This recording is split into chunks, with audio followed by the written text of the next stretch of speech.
dengan bahasa yang indah, pilihlah kata-kata.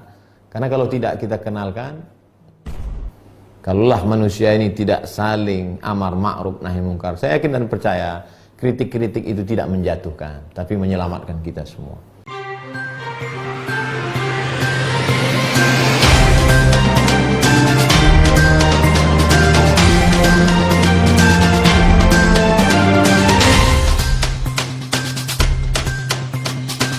Sebelum kita akhiri, kita akan jawab beberapa pertanyaan. Dari Dodi, Assalamualaikum Ustaz. Waalaikumsalam. Apa tanggapan Ustaz atas lirik lagu Aisyah? Macam mana lirik lagu Aisyah? Saya tak mengikuti. Kita cari dulu ya, lirik lagu Aisyah. Lirik lagu Aisyah.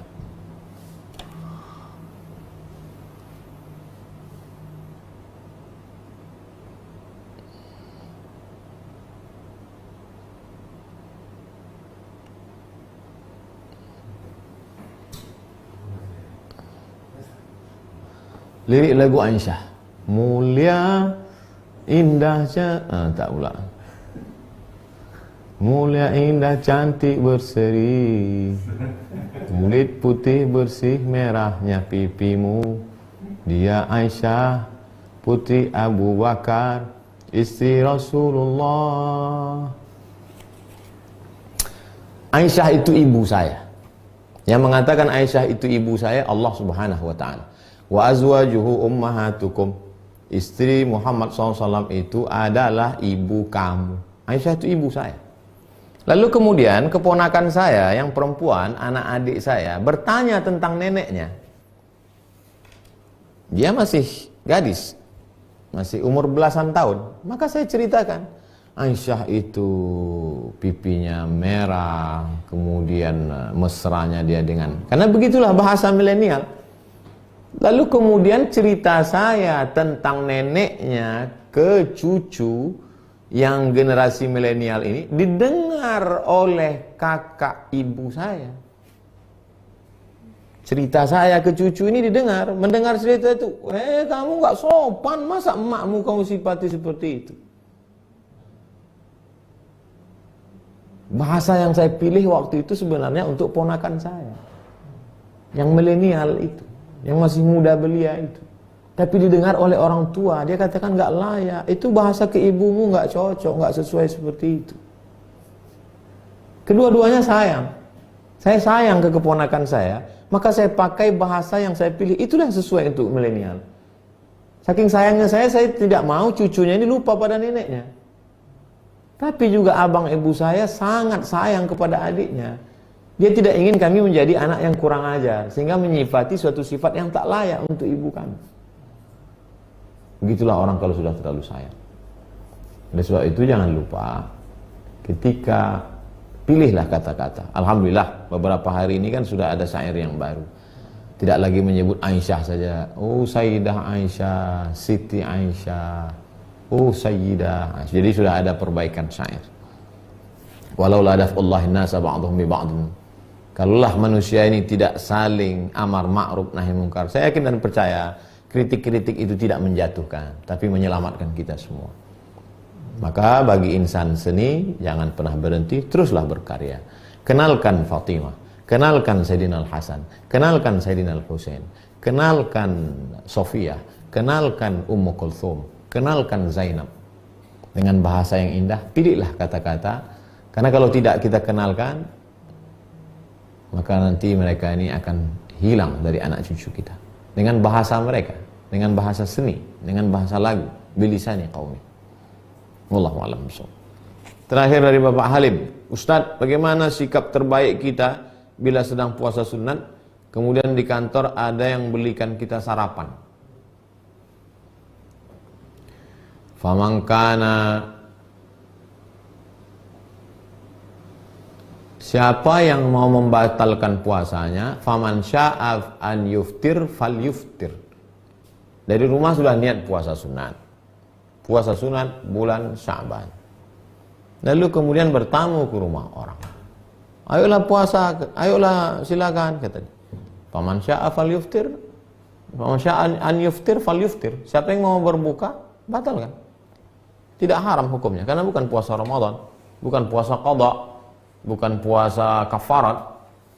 Jadi puasa sunat kalau mau dibatalkan, ya silakan batal. Siapa yang mau meneruskannya, silakan teruskan. Itulah enaknya kalau kita ngaji, teman kita ngaji. Kalau kita ngaji, teman kita ngaji. Ketika kita katakan, saya sedang puasa, dia tidak akan paksa. Dan kalau kita juga makan, dia juga tidak akan ketawakan kita. Karena dia tahu kita punya dua pilihan. Mau makan atau lanjutkan. Andai Ustadz pada posisi saya, apa yang Ustadz lakukan? Saya sedang puasa. Lalu kemudian diajak bertamu ke rumah seseorang. Diajak makan. Apa yang saya lakukan? Saya lihat dulu apa lauknya. Kalau cuma ikan asin batal puasa, sayang lah. Eman-eman. Saya lanjutkan. Nah, oleh sebab itu kalau mau lanjutkan puasa, silakan lanjutkan. Dan yang kawan yang ngajak tidak perlu tersinggung. Enaknya kawan kalau sama-sama ngaji. Tapi kalau beda nggak ngaji, alah sombong, baru tobat kemarin, udah puasa sunat. Jadi kalau kita sama-sama ngaji enak. Saya berapa kali ngajak tamu buka puasa pas lewat dia ada puasa. Mohon maaf Ustaz, saya puasa. Oh ya nggak apa-apa. Kemarin saya sedang puasa bertamu ke rumah orang. Ustaz, makan soto. Aduh saya puasa. Dia tidak tersinggung. Kenapa? Karena sudah sama-sama ngaji. Oleh sebab itu teman-teman kita, sahabat-sahabat kita ajak ngaji. Supaya jangan lagi ada tersinggung karena sama-sama ngaji. Bapak Fahrul Razi, Ustadz, apakah Dajjal akan menghasut manusia sampai memasuki rumah-rumah manusia atau hanya yang berkeliaran di luar rumah saja? Dajjal masuk tidak hanya ke rumah, tidak hanya ke kamar, tapi masuk sampai ke hati. Oleh sebab itu jagalah hati kita. Karena ada orang yang tidak keluar rumah tapi menyaksikan action Dajjal, terpukau dia. Datang Dajjal. Dajjal menunjuk bumi, ya ardu umbuti, wahai bumi tumbuhkan tanaman. Tanah yang kering kerontang menumbuhkan tanaman hijau. Dajjal menunjuk langit, ya sama imtiri, wahai langit turunkan hujan. Turun hujan di saat kemarau panjang. Dajjal datang kepada mayat, ya mayat qom, wahai mayat tegak berdiri. Dajjal tegak, mayat tegak berdiri. Lalu orang menyangka dia adalah Al-Masih. Ternyata dia adalah Al-Masih Ad-Dajjal. Dajjal artinya KW, palsu. Dan sebab itu kita ikuti sunnah Rasulullah SAW. Man qara'a surat Al-Kahfi, siapa yang baca surat Al-Kahfi, adha'alahu min nur ma bainal jumu'ataini. Hari Jumat, malam Jumat, sore Jumat, pagi Jumat, Allah akan jaga dia sampai Jumat berikutnya. Hafal 10 ayat di awal surat Al-Kahfi untuk menjaga daripada Dajjal. Sebelum salam, Allahumma inni a'udzubika min adzabi jahannam wa min adzabil qabri wa min fitnatil mahya wal mamat wa min syarri fitnatil masihid dajjal. Dari Mai, Ustadz, bagaimana caranya agar kita ikhlas dalam beribadah, terutama sholat waktu, agar tidak berat melaksanakannya? Pertama berat. Lama-lama kata orang Melayu alah bisa karena biasa. Lama-lama menjadi keperluan, hajat, kebutuhan. Kalau tak sholat macam ada yang kurang. Itu memang proses. Pertama berat. Setelah itu mulai terbiasa. Setelah itu menjadi kebutuhan. Berapa lama prosesnya? Bukan 10 tahun, bisa jadi 20 tahun. Dulu ada seorang ulama, dia bercerita, saya baru merasakan manisnya sholat ini, berapa lama Kiai? Setelah 20 tahun. Nah, oleh sebab itu kita belum ada apa-apa. Kita dalam proses menuju itu. Senantiasa lihat dirimu buruk, senantiasa lihat dirimu orang yang tidak taat. Sehingga dengan itu Allah Subhanahu wa taala akan mengangkat derajat kita. Jangan pernah merasa diri kita udah paling khusyuk, udah paling mulia, udah paling hebat.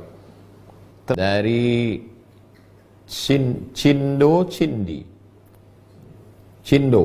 Ustadz, apa hukumnya uang yang diperoleh dari Google AdSense? Apa Google AdSense?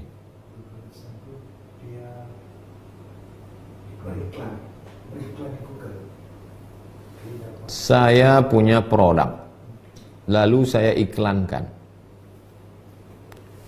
Selama tidak ada ghish, tipu, tidak ada gharar, gambling, judi, tidak ada zulm, aniaya, memakan hak orang lain, maka apapun transaksinya halal. Itulah hebatnya Islam.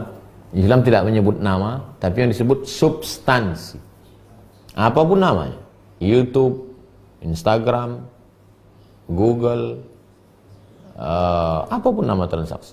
Di dalamnya tidak ada gharar, gambling, judi. Di dalamnya tidak ada zulm, aniaya yang memakan hak orang lain.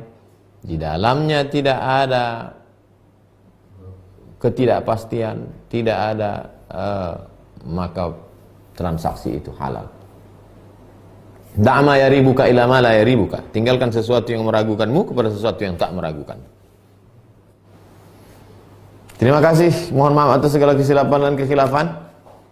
Kita break sejenak. Jangan kemana-mana. Jangan beranjak dulu. Karena kita akan bersama dengan Dr. Das'ad Latif sesaat lagi. Terima kasih. Wassalamualaikum warahmatullahi wabarakatuh.